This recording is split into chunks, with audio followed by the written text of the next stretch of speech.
बाकी सत्यपाल सर चीजें जो डिवाइड किए थे बहुत अच्छे से, उनके द्वारा मतलब ये पता चला कि क्या पढ़ना है, कितना पढ़ना है और कब पढ़ना है। प्रिपरेशन जर्नी में बीएचयू वाले ऐप ने तो मेरा बहुत हेल्प किया है। शायद मैं ये बोल सकती हूँ कि अगर मैं उनसे नहीं जुड़ी होती तो मैं जेएनयू में एडमिशन मेरा नहीं हो पाता। मैं बोल रही हूँ मतलब अगर आपका हाईएस्ट मार्क्स आता रहा तो थोड़ा सा होता है कि ठीक है मेरा अच्छा आ रहा है, थोड़ा सा घमंड आ जाता है, मन भी ऐसे लगता था। मतलब मैं दिन में तो कई सारे मतलब इतनी बार मैंने पूरा 95 को मतलब टेस्ट जो भी अपलोड थे मैंने उसको भी 3-4 बार मेरा हो गया होगा सॉल्व किया हुआ। मतलब वो मैंने पूरा पूरा पूरा सॉल्व किया हुआ है मतलब 3-4 बार। और मतलब बहुत सारे क्वेश्चन फंसे थे डायरेक्ट। मतलब मैं बोल रही हूँ कि आप 30 क्वेश्चन तो मैं ऐसे ही कर ली गई थी। आप बीएचयू वाले टीम से आप जुड़ोगे तो आपको कहीं अनदर जगह जाने की जरूरत नहीं पड़ेगी। तो हेलो दोस्तों, नमस्कार। मेरा नाम है शिवम और आप देख रहे हैं अपना यूट्यूब चैनल बीएचयू वाले। तो जैसा कि आप सभी को पता है, सीयूईटी पीजी 2025 का रिजल्ट आ गया है। अलग अलग यूनिवर्सिटीज ने अपना एडमिशन पोर्टल शुरू कर दिया और एडमिशन भी हो गया है बच्चों का। तो इसी सिलसिले में हम बात कर रहे हैं आज अपने ही विद्यार्थी से, जिनका सीयूईटी पीजी में काफी अच्छा स्कोर रहा और अब वो जेएनयू जैसे प्रेस्टिजियस यूनिवर्सिटी में एडमिशन ले चुकी है। तो उनसे जानेंगे उनकी तैयारी के बारे में, उनकी तैयारी के बीच में आए समस्याओं के बारे में, उनके कंटेंट के बारे में, कैसे उन्होंने तैयारी की। और साथ ही साथ हम बता दें, सीयूईटी पीजी 2025 में बीएचयू वाले प्लेटफॉर्म से 100 से अधिक बच्चों का अलग अलग प्रेस्टिजियस यूनिवर्सिटी में एडमिशन हुआ है, जैसे जेएनयू, डीयू, बीएचयू और हैदराबाद जैसे यूनिवर्सिटी में बच्चों का एडमिशन हुआ है। एआईआर रैंक जो पहला है, एआईआर रैंक होल्डर्स हमारे बैच से, सीयूईटी पीजी बैच से काफी बच्चे हैं जिनका सीयूईटी में काफी अच्छा स्कोर है और काफी बच्चे सेलेक्ट भी हुए हैं। तो अगर आप भी सीयूईटी पीजी 2026 का तैयारी करना चाहते हैं तो आप बीएचयू वाले ऐप डाउनलोड करना बिल्कुल ना भूलें। तो चलिए हम आगे शुरू करते हैं और मैं सबसे पहले सृष्टि चाहूंगा कि आप अपना छोटा सा इंट्रो अपने जूनियर्स को। थैंक यू भैया मुझे यहाँ बुलाने के लिए। हेलो दोस्तों, मेरा नाम सृष्टि सिंह है और मैं मिर्जापुर डिस्ट्रिक्ट उत्तर प्रदेश की रहने वाली हूँ। और रही बात मेरी ग्रेजुएशन और स्कूलिंग वगैरह की, तो मैंने अपना स्कूलिंग 10th और 12th मिर्जापुर डिस्ट्रिक्ट से ही किया हुआ है। और फिर उसके बाद मैंने बीएचयू से बीए हिस्ट्री ऑनर से अपना ग्रेजुएशन कंप्लीट किया हुआ है। और फिर अभी रिसेंटली मैंने सीयूईटी पीजी के थ्रू जेएनयू में मॉडर्न हिस्ट्री में एडमिशन लिया हुआ है। बिल्कुल। तो जैसे आप देख सकते हैं, मिर्जापुरी अंदाज में इन्होंने अपनी पूरी इंट्रो दे दी है। तो अब हम सबसे पहले आपसे ये जानना चाहेंगे कि आपका सीयूईटी पीजी में कितना स्कोर रहा और जेएनयू के हिसाब से डिप्रीवेशन पॉइंट मिला के कितने स्कोर? भैया मेरा सीयूईटी पीजी में मेरा 177 मार्क्स रहा है और डिप्रीवेशन पॉइंट ऐड करके मेरा 204 मार्क्स हुआ है। और किस स्पेशलाइजेशन में एडमिशन हुआ? मेरा मॉडर्न हिस्ट्री में एडमिशन हुआ है। मॉडर्न हिस्ट्री में एडमिशन। तो जैसा कि मैं आपको पहले ही बता दूं कि जब सृष्टि ने अप्लाई किया था जेएनयू के लिए, तो ये मतलब अडिग रह गई थी कि मुझे हिस्ट्री में मॉडर्न हिस्ट्री से ही पीजी करना है। क्योंकि जब सर से हमारी बातें हो रही थी, बाकी बच्चों का जब सर से बात हो रहा था कि जेएनयू में कहाँ से अप्लाई करना चाहिए मार्क्स के हिसाब से, तो इस सृष्टि ने डायरेक्ट बोला था कि सर मुझे मॉडर्न हिस्ट्री से अप्लाई करना है और मॉडर्न नहीं मिलेगा तो मैं शायद पीजी ना करूँ। तो उसके बारे में थोड़ा सा बताइए। रही बात भैया, मेरा पीजी करने का तो पहले से बहुत ऐसा मन नहीं था। मतलब जब मैं ग्रेजुएशन कर रही थी तो पीजी का ऐसे मैंने सोचा नहीं था। फिर धीरे धीरे ऐसा हुआ कि ठीक है सीयूईटी पीजी का एग्जाम देते हैं, एटलीस्ट मेरे पास ऑप्शन तो रहेगा कि करना है कि नहीं करना है। तो फिर मैंने अपना तैयारी मतलब नवंबर से स्टार्ट करने का सोचा। फिर रही बात, दिसंबर में सत्यपाल सर की क्लासेस स्टार्ट हुई बीएचयू वाले ऐप द्वारा। फिर उसके बाद मैंने अपना अच्छे से प्रिपरेशन जो था जनवरी से स्टार्ट किया, मतलब प्रॉपर अच्छे से। तो फिर वही 2-3 महीने मैंने अपना प्रिपरेशन किया बीएचयू वाले ऐप के थ्रू ऐसे। जैसा कि इन्होंने बताया कि इनका पीजी करने का खासा मन नहीं था, तो सबसे पहले मैं इन्हीं से जानना चाहूंगा कि इन्होंने कब ये मन बनाया कि मुझे पीजी करना चाहिए। क्योंकि इनकी जो ग्रुप सर्कल, जो इनकी ग्रुप थी, जो इनके दोस्तों का ग्रुप था, उनके थ्रू क्या इन्होंने तैयारी शुरू की, उनके प्रेशर में आके, या फिर खुद मन बनाया कि नहीं आखिर में मैं पीजी का एग्जाम दे देती हूँ? तो उसके बारे में थोड़ा सा डिटेल। भैया ऐसे मेरा मन नहीं था। फिर घर पे ऐसे कुछ बात हुआ तो घर वाले ने मतलब थोड़ा ऐसे उन्होंने बोला कि ठीक है एग्जाम देने में कोई दिक्कत नहीं है, तो एग्जाम दे लो, फिर मन करेगा तो करना, मतलब एटलीस्ट क्वालिफाइड तो करो, पता तो चले कि मैं कहाँ पे हूँ, क्वालिफाइड कर पा रही हूँ कि नहीं कर पा रही। तो फिर ऐसा था कि ठीक है जब करना है तो अच्छे से करते हैं, क्वालिफाइड करते हैं, फिर बाद में देखेंगे कि करना है कि नहीं करना है, मतलब ऐसा। और फिर मेरे फ्रेंड सर्कल में करना लोगों ने स्टार्ट किया सत्यपाल सर की मतलब गाइडेंस में। तो फिर ऐसे उन लोगों के थ्रू भी थोड़ा ऐसे चलो ठीक है साथ में करते हैं प्रिपरेशन मतलब अच्छे से। तो जैसा कि आपने बताया कि आपने जनवरी से सीरियसली होके सीयूईटी पीजी की प्रिपरेशन की, तो आपका जैसे जनवरी से मार्च 28 को आपका पेपर था हिस्ट्री का, जैसे आपको पता होगा। तो आपने 3 महीने के दौरान क्या ऐसे मटेरियल आपने पढ़ा, कंटेंट के बारे में थोड़ा सा अपने जूनियर को गाइड करिए कि उनके 3 महीने की तैयारी से ही आपके जैसे प्रेस्टिजियस यूनिवर्सिटी में जेएनयू जैसे एडमिशन में जेएनयू जैसे यूनिवर्सिटी में एडमिशन हो, उसके बाद और फर्स्ट ऑफ ऑल बात करेंगे कि मैंने सत्यपाल सर गाइडेंस को फुल फॉलो किया है। मतलब जैसे उन्होंने चीजें बताई है, मैंने ऑफलाइन क्लास तो अटेंड नहीं किया है मैंने, लेकिन सारे ऑनलाइन क्लासेस सारे अटेंड किए हुए। मतलब एक दिन भी मैंने स्किप नहीं किया हुआ है कि ठीक है कल का वीडियो आज देख लेते हैं, आज का वीडियो कल, ऐसे समथिंग ऐसे मैंने नहीं किया हुआ है। और रही बात स्टडी मटेरियल की, तो एक मतलब सारे लोगों ने बताया ही होगा, जैसा कि एक आर्या पब्लिकेशन की बुक है, वो मतलब इस एग्जाम के लिए तो इनफ है ही। उसके साथ में जैसे आप क्वेश्चन आंसर के लिए आप कर सकते हो, जैसे इंडिया प्लस सत्यपाल सर की बुक, उसमें मैंने मतलब वो चीज लगाया था। और फिर सौरभ चौबे की बुक भी मैंने सॉल्व की हुई थी।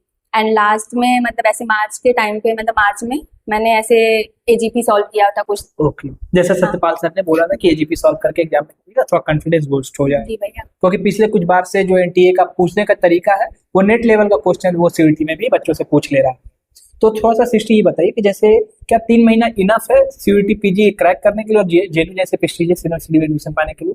हाँ भैया, इनफ है, क्योंकि आप अगर कंटिन्यू प्रिपरेशन करोगे ना तो ये 3 महीने इनफ है। मतलब आई थिंक मुझे लगता है कि 2 महीने में भी आप कर सकते हो, लेकिन आप कंसिस्टेंसी मतलब बहुत इंपॉर्टेंट है एग्जाम के लिए। अगर आप बीच में भी आपका 2-4 दिन 5 दिन आप सोचो कि ठीक है नहीं करते हैं, मतलब ऐसे तो आप नहीं हो पाएगा। फिर ऐसे कंसिस्टेंसी मतलब बहुत इंपॉर्टेंट है किसी भी एग्जाम के लिए। लोग जैसे बहुत सारे जगह पे लोग बताते भी रहते हैं, जो टॉपर्स वगैरह रहते हैं, कि एग्जाम के लिए मेन उनका यही फोकस रहता है कि आप कंटिन्यू मतलब स्टडी करो।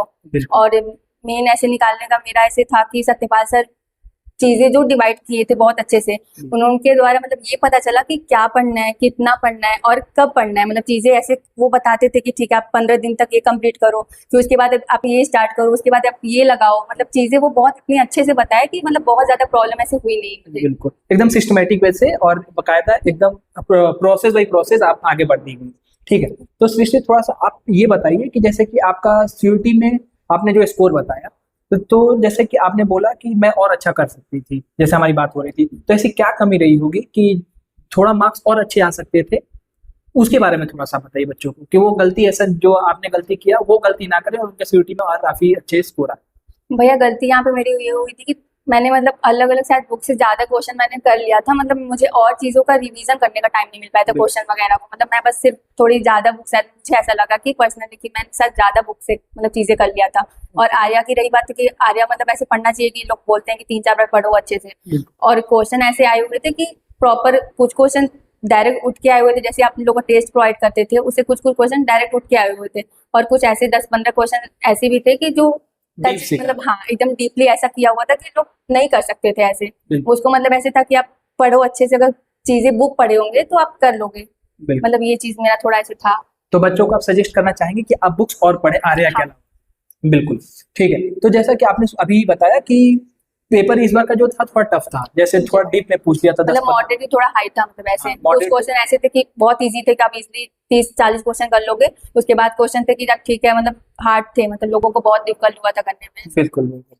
तो मैं सृष्टि वही आपसे जानना चाहूंगा कि जैसे पेपर अगर हार्ड है, जैसे जैसे आपने बताया कि 30 क्वेश्चन इजी थे बाकी क्वेश्चन टफ थे, तो उस समय जब अगर मान लीजिए सेंटर पे गए और आपने तो तैयारी मतलब हम लोगों ने बेसिक से एडवांस लेवल की हुई थी, बट अगर पेपर उससे भी थोड़ा ज्यादा टफ आ जाए तो उस समय क्या करना चाहिए बच्चों को?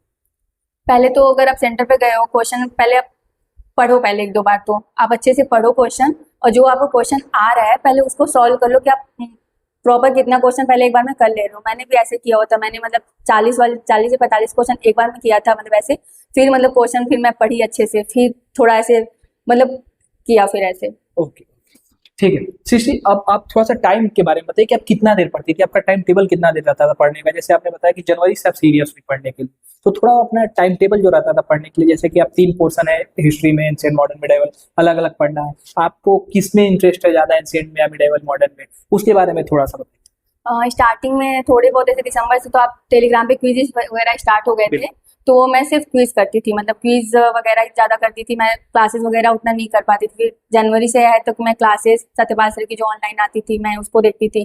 यूट्यूब पे जो दीदी वीडियोस वगैरह बनाती थी, कुछ अपलोड करती थी, मैं उसको कंटिन्यू करती थी। और फिर टेस्ट मतलब और क्विज डेली मैं करती थी। और मतलब स्टार्टिंग में तो ऐसे था कि 5-6 घंटे हो जाते थे, फिर धीरे धीरे ऐसे बढ़ा, फिर 8 घंटे हुए, फिर 10 घंटे हुए।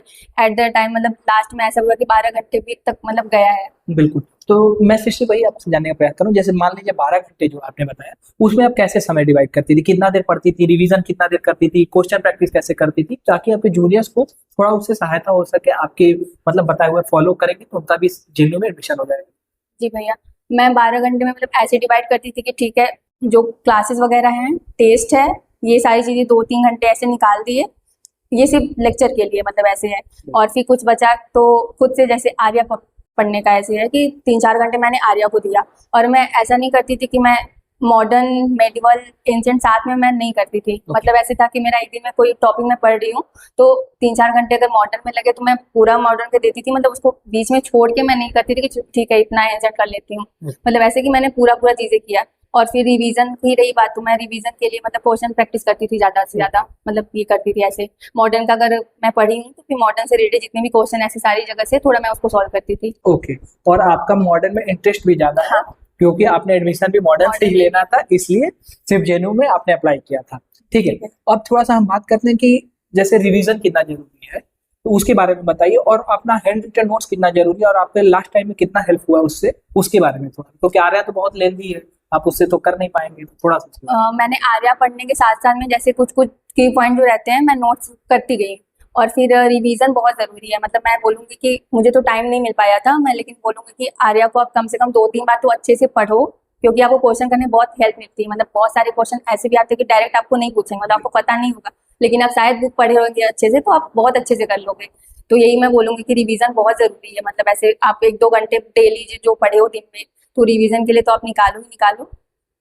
में। और जो लास्ट में है वो आपका हैंड रिटन नोट ही काम आता है। हाँ, काम आता है। मतलब 1-2-4 दिन या 5 दिन पहले आप पूरा मतलब जो नोट्स बनाए हो उसको भी एक बार पूरा एक दिन में 1-2 बार ऐसे देखते रहो। बिल्कुल बिल्कुल। तो जैसे सृष्टि सर ने शुरुआती दिनों में ही जो आपको कॉपी बनाने के लिए बोला था, आप तो जैसे ऑनलाइन जोड़ती थी, तो जैसे आपने बोला कि सर की पूरी बातों को मैं फॉलो की, तो जो सर ने बताया था कि कॉपी जी भैया, मैंने बनाया था। मतलब उन्होंने बोला कि 15 से पहले मतलब आप ये कर लो, तो मैं सारी चीजें करती थी। मतलब ऐसा नहीं कि मैं ऑफलाइन क्लासेस नहीं करती थी तो नहीं देख रहा है, कौन देख रहा है, मतलब लेकिन खुद को पता होना चाहिए कि करना है। मतलब आप खुद को चीट कर रहे हो फिर ऐसे तो बिल्कुल आप नहीं करोगे। तो मैंने जैसे जैसे सर बोले मैंने पूरा किया। भले मैं ऑफलाइन क्लासेस नहीं करती बट ऑनलाइन में मतलब मुझे ऑफलाइन वाली फीलिंग भी आई हुई है, मतलब ऐसे। बिल्कुल बिल्कुल। पूरी तरीके से ईमानदारी के साथ आप किसी भी एग्जाम की तैयारी कर रहे हैं, प्रिपरेशन कर रहे हैं, तो आप पूरे ईमानदारी के साथ अगर मेहनत करते हैं तो आपको भी रिजल्ट जरूर देखने को मिलेगा। तो सृष्टि आप ये बताइए, आप तो हमने जैसे रिवीजन पे भी बात कर लिया और बुक्स मटेरियल्स वगैरह सारी चीजें बात हो गई, लेकिन पी बाई क्यू कितना जरूरी है और आपको उससे कितना लाभ मिला उसके बारे पी बाई क्यू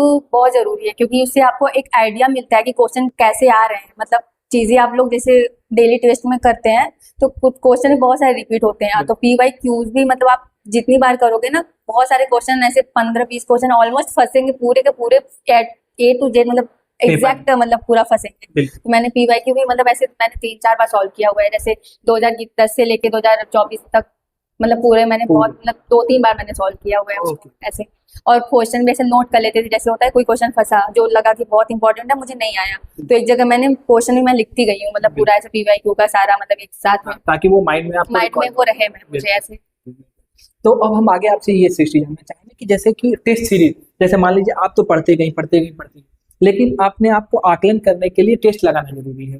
तो जैसे हमने बीएच वाले प्लेटफॉर्म से आपको 95+ टेस्ट जी भाई, ऑनलाइन हमने प्रोवाइड कराया, तो उससे कितना लाभ हुआ और वो कितना आपको बेनिफिट किया एग्जाम के समय में, उसके बारे में बताइए। मेन तो टेस्ट सीरीज मुझे बहुत बेनिफिट किया और उसमें मन भी ऐसे लगता था। मतलब बिल्कुल मैं दिन में तो कई सारे मतलब इतनी बार मैंने पूरा 95 को मतलब टेस्ट जो भी अपलोड थे मैंने उसको भी 3-4 बार मेरा हो गया होगा सॉल्व किया हुआ। ओके मतलब वो मैंने पूरा पूरा पूरा सॉल्व किया हुआ है, मतलब 3-4 बार। और मतलब बहुत सारे क्वेश्चन फंसे थे डायरेक्ट, मतलब मैं बोल रही हूँ कि आप 30 क्वेश्चन मैं ऐसे ही कर ली गई थी सिर्फ पीवाईक्यू से, क्योंकि ऐसे मैंने 2011 से 2024 तक का पेपर सॉल्व किया हुआ था। फिर भैया लोगों ने बीएच वाले ऐप पे भी लगभग 90-95 टेस्ट अपलोड किए थे।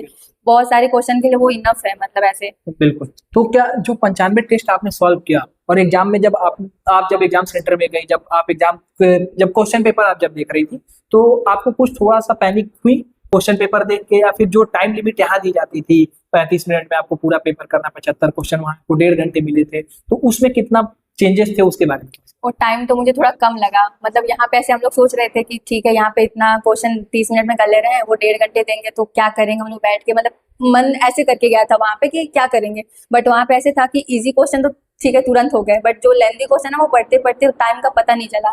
मतलब ऐसा हुआ कि टाइम कब चला गया 1.5 घंटे पता ही नहीं चला, लगा कि कम है, मतलब और थोड़ा और होना चाहिए क्वेश्चन पढ़ने के लिए शायद। बिल्कुल, क्योंकि पेपर लेंदी था। पेपर बहुत लेंथी था। बिल्कुल ठीक है। अब सृष्टि जैसे हम बात करते हैं कि तैयारी आपने की, मेहनत आपने किया, पढ़ा आपने, लेकिन इस तैयारी के दौरान आपको डिमोटिवेशन फील होती होगी, कभी मार्क्स आपके फ्रेंड्स के अच्छे आते होंगे और आपके कम आते होंगे, तो वो एक जाहिर सी बात है कि वो थोड़ी सी निराशा होती होगी। तो उससे आप बाहर कैसे निकलती थी, उसके बारे में बताइए।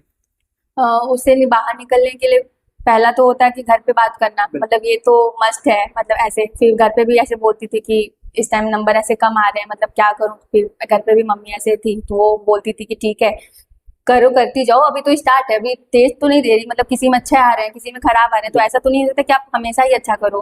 कभी भी तो नीचे कोई आपसे आगे जाएगा तो आपको एक टाइप से मोटिवेट कर रहा है वो इंसान कि आप पढ़ो और अच्छे से। मतलब अगर आपका हाईएस्ट मार्क्स आता रहा तो थोड़ा सा होता है कि ठीक है मेरा अच्छा आ रहा है, थोड़ा सा घमंड आ जाता है। तो ऐसे कम आना भी थोड़ा जरूरी है, मतलब बीच में कि कम आया तो आपको और मोटिवेशन मिले कि ठीक है आप और अच्छे से पढ़ना चाहिए। और दोस्तों की बात है कि ठीक है कंपटीशन तो नहीं था उनसे बहुत ज्यादा, क्योंकि मतलब हाँ साथ के जो थे उनसे नहीं था, मतलब जो साथ में 3-4 लोग हैं तो उनसे बहुत ज्यादा कंपटीशन तो नहीं था। ठीक है अच्छा आ रहा है तो खुद को भी अच्छा लगता था, ठीक है उनका आ रहा है तो मैं मोटिवेशन के टाइप मतलब ऐसे लेती थी कि उनका अच्छा रहा तो मैं भी, मुझे भी पढ़ना चाहिए, मुझे भी अच्छा लाना है। बिल्कुल। तो मैं आपसे वही आगे पूछना चाहूंगा सृष्टि कि ग्रुप स्टडी क्या आप प्रीफर करती हैं? आपने ग्रुप स्टडी किया अपने दोस्तों के साथ और उससे कितना हेल्प होता है, उसके बारे में थोड़ा सा। ज्यादा नहीं कर पाई क्योंकि मैं मतलब मोस्टली घर पे थी, मतलब मुझे बहुत ज्यादा टाइम नहीं मिला। लेकिन जितना भी मिला तो जैसे PYQ वगैरह को लेके कुछ टॉपिक समझ में नहीं आया तो उसको डिस्कस करना मतलब इंपॉर्टेंट है, ग्रुप स्टडी भी इंपॉर्टेंट है। आपको कोई टॉपिक समझ नहीं आया तो अगर आप ग्रुप में जो चीजें करते हो ना तो आपको माइंड में वो रहता है, मतलब लोगों द्वारा। बिल्कुल। तो ठीक है, अब हम सृष्टि अब आखिरी बात पे आते हैं। जैसे कि अगर मान लीजिए कि ये सक्सेस आपकी है, जेन्युइन एडमिशन पाया वो आपकी है, लेकिन अगर किसी एक को अगर आप सपोर्ट सिस्टम के, जैसे आपने माता जी की बात की अपनी मम्मी को कि मम्मी बहुत सपोर्ट करती थी, तो अगर किसी एक को सपोर्टिव के तौर पे देखना होगा तो आप उसको किसके बारे में बताना चाहेंगे? पहले तो फैमिली को मैं दूंगी कि ठीक है, मैं बीच में बहुत डिमोटिवेट फील करती थी, मैं उनसे बात कर लेती थी। और फिर सेकंड नेक्स्ट मैं डॉक्टर सत्यपाल सर को दूंगी और उनकी टीम, क्योंकि आज जैसे आप हो गए, सानू दीदी हो गई और सत्यपाल सर हो गए, वो बीच में बहुत मोटिवेट करते थे। मतलब मैं उनका वीडियो ऐसे देखती थी तो वो चीजें बोलते थे कि आप बस करते जाओ, पढ़ते जाओ, रुको मत। मतलब ऐसा नहीं है कि आप बोल रहे हो अच्छे नंबर नहीं आए तो आप टेस्ट देना बंद कर दो, मत मतलब बंद मत करो कि मतलब ऐसे मत करो कि आप कंटिन्यू करो। नंबर अच्छे नहीं आ रहे हैं ठीक है कोई बात नहीं, तो वो चीजें मतलब मेरे लिए थोड़ी बेनिफिट ऐसे किया। बिल्कुल। और मैं अपने बारे में थोड़ा सा जानना चाहूंगा कि बीएचयूएल प्लेटफॉर्म का कितना सहयोग रहा आपको, बीएचयूएल प्लेटफॉर्म के बारे में आप क्या कहना चाहेंगे, और बीएचयूएल प्लेटफॉर्म और भी भविष्य में बच्चों के लिए क्या बेहतर कर सकता है, फीडबैक के तौर पे आप क्या बताना चाहेंगे उसके बारे में? मेरी प्रिपरेशन जर्नी में बीएचयूएल ऐप ने तो मेरा बहुत हेल्प किया है। शायद मैं ये बोल सकती हूँ कि अगर मैं उनसे नहीं जुड़ी होती तो मैं जेन्युइन एडमिशन मेरा नहीं हो पाता। मैं बोल रही हूँ क्योंकि चीजें ऐसी होती हैं कि आप खुद से चीजें आपको पता होती है कि पढ़ना ठीक है, पढ़ते रहोगे, आप पढ़ते रहोगे, आपको लिमिट नहीं पता रहे कि क्या पढ़ना है, कैसे पढ़ना है, चीजें आपको नहीं पता रहेंगी तो आप खुद से मतलब करना चाहो कर सकते हो, बट आपको एक प्रॉपर गाइडेंस नहीं मिलेगी ना तो आप बहुत टाइम लग जाएगा उसमें। ऐसे कम टाइम में आप ज्यादा चीजें कर पाओ तो इसके लिए मतलब बहुत जरूरी है। तो इसके लिए मैं बीएचयू वाली टीम को पूरा मतलब पूरा चीज मैं उनको बोलूंगी कि बहुत हेल्प किया है एंड थैंक यू कि मैंने जेन्युइन एडमिशन लिया है सिर्फ आप लोगों के द्वारा। बिल्कुल, धन्यवाद आपका। लेकिन सृष्टि एक कड़ी मैं आपसे और जानना चाहता हूँ कि क्या इतने मतलब हमने 95 टेस्ट आपको प्रोवाइड किए, आपको बुक्स मटेरियल्स वगैरह जो भी प्रोवाइड किए, तो क्या हमने आपसे कोई पेमेंट लिया या फिर आपने कुछ हमें पेमेंट किया पर्सनली या फिर ऐप पे? जी नहीं, ये बीएचयू वाला जो ऐप है वो पूरा फ्री ऑफ कॉस्ट है। आप कभी भी कितना भी अनलिमिटेड टेस्ट अपलोड मतलब दे सकते हो, वहाँ पे कोई लिमिट नहीं है कि आप एक बार टेस्ट दो, आप जितना मन उतना बार वो टेस्ट आप दे सकते हो और पूरा टोटली फ्री ऑफ कॉस्ट है, एक पैसा भी नहीं लिया है इन्होंने। एंड इतनी मेहनत मतलब बहुत मेहनत किया, ऐसा नहीं कि वो फ्री में कर रहे हैं तो थोड़ा कम मेहनत किया, बट पूरा मेहनत किया उन्होंने जितना अनदर कोचिंग वगैरह लोग भी कराते हैं। आपको मतलब पैसे देने पड़ेंगे वहाँ पे बिकॉज, लेकिन इन्होंने पूरी चीजें फ्री ऑफ कॉस्ट किया है एंड मेहनत सेम किया हुआ है, मतलब ऐसा नहीं कि थोड़ा कम किया है उनसे। क्या क्वालिटी में हमने कोई मतलब मैनेज किया हुआ है कि क्वालिटी अगर हम फ्री में दे रहे हैं तो क्वालिटी कम देते हैं? नहीं बिल्कुल मटेरियल कम देते हैं? बिल्कुल नहीं। आप 95 टेस्ट अपलोड करें, आप सोच सकते हो मतलब बहुत है हमारे एग्जाम के लिए, इनफ है। और टेलीग्राम पे क्विज कराना मतलब इतना कोई नहीं करता है, मुझे ऐसा लगता है। बिल्कुल, जो शायद आप पैसा दे के भी करोगे ना इतना नहीं कराएंगे। बहुत सारे ऐसे प्लेटफॉर्म है सृष्टि, और हमें भी जानकारी है, और आप लोग भी कई प्लेटफॉर्म पे ऐसे ऐसे विजिट किए होंगे जहाँ पे फुल टेस्ट के नाम पे आपको 5 फुल टेस्ट कराते हैं, लेकिन हमने 95 टेस्ट फुल कराया है, जिसमें से ऑलमोस्ट हमने पूरा फुल टेस्ट कराया है, जिससे बच्चों को लाभ हो सके और बच्चे पूरा टेस्ट देके अपनी योग्यता को और आगे बढ़ा सकते हैं। आप बीएचयू वाले टीम से आप जुड़ोगे तो आपको कहीं अनदर जगह जाने की जरूरत नहीं पड़ेगी। यहाँ पे मतलब जितना है टाइम आपका मतलब लगेगा ना कि आपको अनदर जगह जाने के टाइम मतलब मिलेगा ही नहीं आपको। मतलब प्रॉपर 12-14 घंटे का शेड्यूल बनाया था, सर ने, तो आपको कहाँ टाइम मिलेगा फिर इसके अलावा। और इनफ टेस्ट वगैरह क्विज वगैरह तो बहुत इनफ ही आएंगे मतलब ऐसे। बिल्कुल बिल्कुल। तो जैसा कि आपने ये पूरा इंटरव्यू देखा, इसमें हम सृष्टि से बात की, इनकी तैयारी के बारे में आए और ये मिर्जापुरी अंदाज में अपना पूरे धड़ल्ले से अपने बारे में बताई, आपने पूरा इंटरव्यू दिया, आपने सुना इनको। तो अगर आप भी सीयूईटी पीजी 2026 का तैयारी करना चाहते हैं तो आप हमारे प्लेटफॉर्म बीएचयू वाले से जुड़ सकते हैं, आप हमारा ऐप डाउनलोड कर सकते हैं। यहाँ पे सीयूईटी पीजी 2026 की निःशुल्क तैयारी शुरू होने वाली है बहुत जल्द। तो अगर आप चैनल पर नए हैं तो चैनल को सब्सक्राइब कर लीजिएगा। और सृष्टि को मैं सबसे पहले धन्यवाद देना चाहूंगा समय देने के लिए, क्योंकि ये मिर्जापुर रहती हैं और मिर्जापुर से बनारस बहुत कम आती हैं, क्योंकि आपने सुना इनका अंदाज भी वैसा ही है, निराला मिर्जापुरी अंदाज में, और इसी कारण थोड़ा सा इनसे समय मिल पाना हमारे लिए मुश्किल था। और इनको भविष्य के लिए काफी ढेर सारी शुभकामनाएं, और जेएनयू जा रही है, एक्सप्लोर करिए और आगे बढ़िए जिंदगी में। और अगर आप में से किसी का भी सीयूईटी पीजी से या यूजीसी नेट से रिलेटेड कोई भी क्वेरी है तो आप हमारे हेल्पलाइन नंबर 809020 पे कॉल कर 8090209418 पे कॉल करके जानकारी प्राप्त कर सकते हैं। मिलते हैं अगली वीडियो में, तब तक